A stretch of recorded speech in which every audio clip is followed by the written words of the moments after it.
What's going on, guys? My name is Wade with TechDaily. So this is the Samsung Galaxy A41. And interestingly enough, my unboxing of this phone was one of my most popular videos last month. That surprised me because this phone is actually a very region-specific device. It's available in a few places in Europe and Asia, and it probably won't be coming to the US. And it isn't getting the kind of full-fledged worldwide launch the A51 or A71 received. And that's a shame, because I think the A41 would sell really well wherever it launched, but particularly here in the US. It's sort of a weird phone. It's the most different A-series device in the lineup. It's small, but it has an AMOLED screen. It's higher up in the model number, but packs a MediaTek processor and one less camera lens. And while those characteristics might lead you to believe that the A41 is maybe not all that great, all those things I listed I consider to be a positive, which I'll talk about in this video. In fact, I'd argue that if you live in a region where this phone is available, you should probably consider it. Or you can even be like me and try and import it to your country, though that's kind of an expensive and time-consuming route. Either way, I think the A41 has a lot going for it, and I'm disappointed it's sort of the hidden, lesser-known A-series phone. It's a device I think a lot of people would appreciate, and in this video I'm going to talk about why. I have a lot of thoughts, so I won't waste any more time. Let's just go ahead and jump right into it, and I'll explain all the reasons I think this A41 is a particularly interesting phone. First off, in regards to the price, this is sort of hard for me to nail down because it's different depending on where you are in the world, but for the most part, this is about a $300 phone. On Samsung's UK website, it's listed for 239 British pounds right now, which is a £30 discount. On the German Amazon storefront, there are listings for the A41 that start at around 259 euros. If you're in Asia or India, it might even be cheaper than that, but that's basically the price point I'll use for this video, around $300. And if you guys are interested in doing some comparison shopping of your own, or maybe want to pick up this device for yourself, I'll leave some links down below to where you can get this phone at its cheapest current prices. So be sure to check down there so you don't miss out on any good deals. For that $300 price point, I think most people usually try and maximize the kind of phone they might be able to get. I've been known to praise big screens myself on mid-range and budget devices because that's often what people like nowadays. But that's not actually what we get with the A41. And for a lot of other folks, I know this form factor is actually what they like instead. The A41 is a 6.1-inch phone, so still a bit more than a 6-inch device, which I think might be considered kind of big, but when you actually stack this phone up against something like the A71, which is just a massive 6.7-inch phone, you kind of start to understand how much smaller the A41 really is. In fact, it's not that much bigger than the A01, but the key with the A41 is that you have a much better use of space. The slim bezels and smaller chin give you a nearly 86% screen-to-body ratio, so what you're holding in your hand is practically all screen. In one sense, yes, you get a small form factor that's compact and comfortable, great for one-handed use. But at the same time, you aren't sacrificing screen real estate, really. It's the perfect balance of size, I think, and it's the first and most obvious factor that makes this phone unique. In the entire A-series lineup, every other phone is 6.4 inches and above in screen size, with some having extra added bulk in bezels and chins. This A41 is the only option for people who enjoy a small-sized, more comfortable feeling phone in that A-series lineup. And I think Samsung not offering this phone in more places,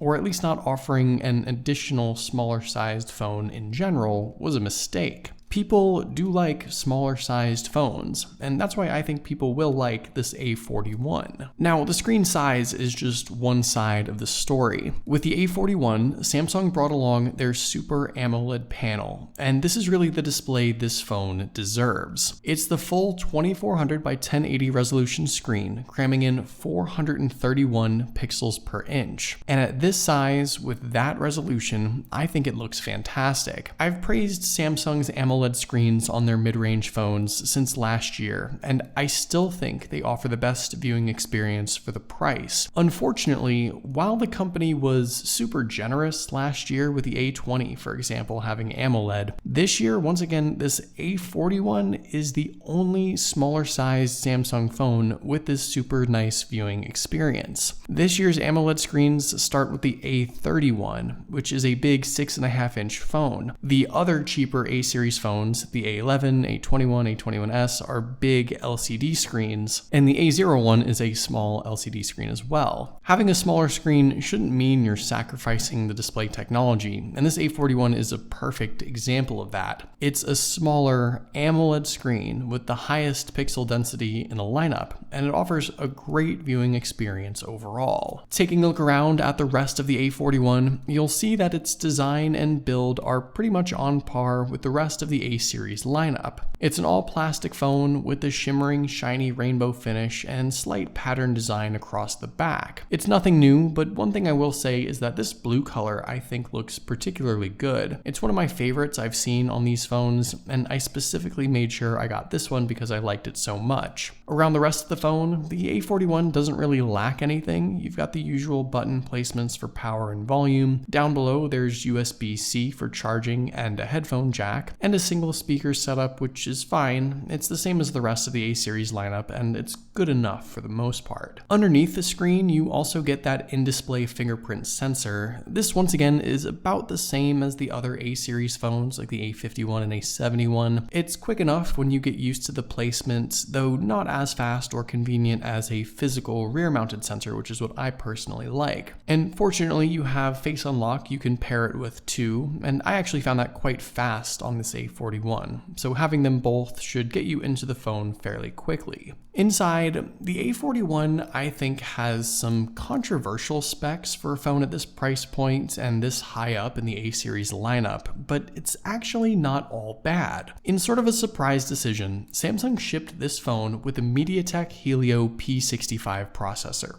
4 GB of RAM and 64 GB of storage with the option to add more via an SD card. And that's the only configuration option you can choose from for this phone. Here are the Geekbench and Antutu scores if you're interested. Better than the A31 of course, but a little worse than the A51 and quite a bit lower than the A71. All of that was expected. Now, if you're sort of familiar with Samsung's mid-range phones, you know they often utilize their own Exynos chipsets. That's what we saw last year. But the Exynos processors, from what I saw, weren't always the best. A ton of people kept complaining about the performance and overheating, which is why I'm sort of surprised that this move to MediaTek got so much criticism. Sure, Samsung could have thrown in a mid-range or even older Snapdragon processor, I guess, but here's the thing. MediaTek processors nowadays, in my opinion, aren't as, let's say, bad or cheap or as low level, whatever you want to call them, as they used to be. In fact, I think this A41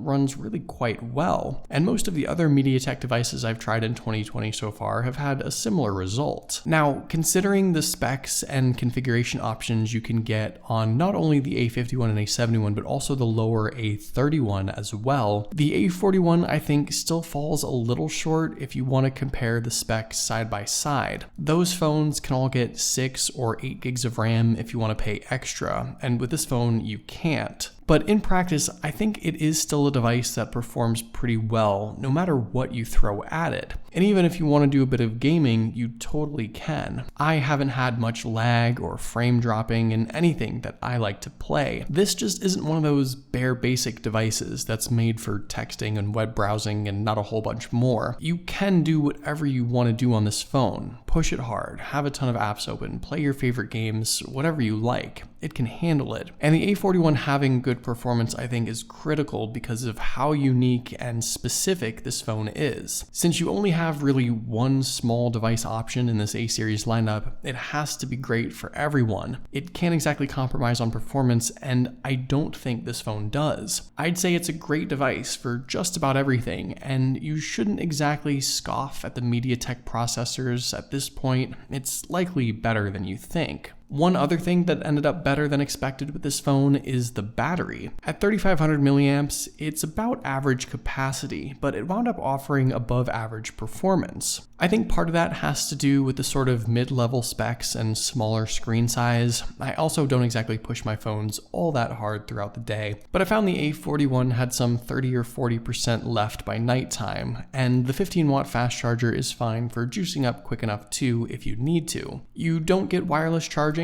that's something no A-series phone has, but that's not a big deal. This is a phone with solid battery life in general. The last thing I want to go over with this A41 that I also found sort of interesting is the camera setup. Around back, you'll notice this device has a triple lens setup, which is kind of weird because literally every other A-series phone above the A21 has a quad lens setup. You get a solid 48 megapixel lens, 8 megapixel ultra-wide camera, and 5 megapixel depth sensor. The thing that's missing is the macro lens, but here's the thing, I never use the macro lens on the other A-series phones. I don't find it all that useful in real-world shooting, and I'm sort of glad it isn't on this phone. This hardware setup is more than enough for anyone, and on the software side of things, you get plenty to work with. You got good live focus shots, the wide angle is plenty useful, there's pro controls. No, there isn't a night mode unfortunately, which there probably should be on this phone, and unfortunately no 4K video either, just 1080p at 30 frames per second. I think that's another miss, but the option to utilize the 48 megapixel lens, so long as you enable it, I think is great, and the results are plenty good. Pictures have a solid balance, a lot of color, and enough detail. Wide angle shots look pretty good too. The 48 megapixel shooting mode is my preference almost always, just because you can usually capture more detail. And the selfie camera, it's a 25 megapixel lens, that's pretty good too. I do think selfie shots end up pretty good on this phone. Like I said, low light and nighttime shots missed the mark, which is disappointing, and I actually think the only other thing I wish this phone did better was video stabilization. There's nothing here helping you out when it comes to filming, and that's pretty obvious, though not totally unheard of on these A-series phones. All in all, while I don't think the camera setup is the total complete package, and could have used some improvements on the software side of things, I think it's probably a good enough setup for most people, even for this phone at this price point.